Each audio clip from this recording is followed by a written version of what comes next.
టాలీవుడ్ సినీ ఇండస్ట్రీలో బాలనటుడిగా ఎంట్రీ ఇచ్చి అనంతరం హీరోగా తెలుగు, తమిళ, కన్నడ భాషల్లో వరుసగా సినిమాలు చేస్తూ మంచి సక్సెస్ అందుకున్న వారిలో నటుడు పృథ్వీరాజ్ ఒకరు. ఈయన బాలనటుడిగా బబ్లు అనే సినిమాలో నటించారు. అనంతరం హీరోగా తెలుగు, తమిళ భాషలో నటించడమే కాకుండా విలన్ పాత్రలో కూడా తనకు ఎంతో మంచి గుర్తింపు, పేరు ప్రఖ్యాతులు తీసుకొచ్చుకున్నాడు. ఇక ఆయన పెళ్లి సినిమాలో విలన్ పాత్రలో ఎంతో అద్భుతమైన నటన ప్రదర్శించారు. ఈ సినిమాలో తన నటనకి గాను ఏకంగా నంది అవార్డు కూడా రావడం విశేషం. ఇలా తెలుగు, తమిళ భాష సినిమాలో నటిస్తూ కెరీర్ పరంగా ఎంతో బిజీగా ఉన్న పృథ్వీరాజ్ అవకాశాలు తగ్గిపోవడంతో కొంతకాలం పాటు ఇండస్ట్రీకి దూరమయ్యారు. అయితే మళ్లీ సెకండ్ ఇన్నింగ్స్ స్టార్ట్ చేసి వరుసగా సినిమాల ద్వారా ప్రేక్షకుల ముందుకొస్తున్నారు. ఇలా ఇండస్ట్రీలో విలన్ పాత్రల్లోనూ సపోర్టింగ్ రోల్స్లో నటిస్తూ బిజీగా ఉన్నారు.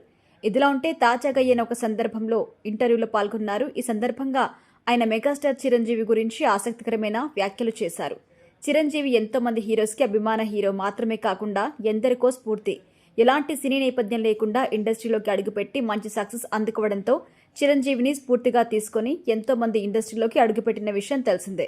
ఇక చిరంజీవి గారు అంటే తనకు ఎంతో ఇష్టమని, అయితే ఈ విషయం గురించి యాంకర్ ప్రశ్నిస్తూ, ఒకవేళ చిరంజీవి గారు నా సినిమాలో నీకు ఒక చిన్న పాత్ర నటించే అవకాశం ఇస్తాను కానీ రెమ్యునరేషన్ ఇవ్వను అంటే నటిస్తారా అని అడిగారు.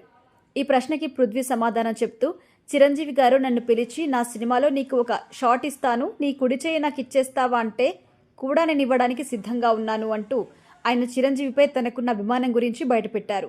అదేవిధంగా చిరంజీవితో కలిసి స్క్రీన్ షేర్ చేసుకోవడానికి ఎంతలా ఎదురు చూస్తున్నానో కూడా స్పష్టంగా తెలిపారు. ప్రస్తుతం అనిల్ రావిపూడి చిరంజీవి కాంబినేషన్లో రాబోతున్న సినిమాలో ఒక చిన్న పాత్రలో ఇచ్చిన తాను నటించడానికి సిద్ధంగా ఉన్నాను అని తెలిపారు. అయితే చిరంజీవి పట్ల ఇంత అభిమానాన్ని చూపిస్తున్న పృథ్వీరాజ్కి చిరంజీవి ఒక్కసారైనా అవకాశం ఇస్తారా లేదా అన్నది చూడాలి.